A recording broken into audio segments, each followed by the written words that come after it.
Hi, I'm Jay, and this is the Trion CD90 Dehumidifier. Maintenance on the CD90 dehumidifier consists of replacing the filter every 2 months, at the same time cleaning this grill here, and once a year cleaning the cooling coil, which is right behind this grill. Flip the levers out of the way.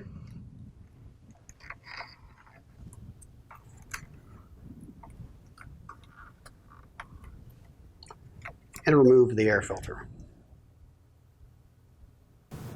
This is a good time to remove this screen so you can vacuum and rinse it off, as well as this grill. Once you're done cleaning the filter here and the grill, put it back into position.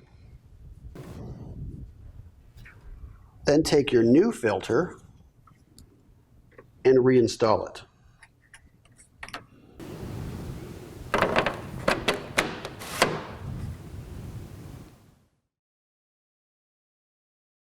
Thanks for watching. For additional help or questions, feel free to contact us.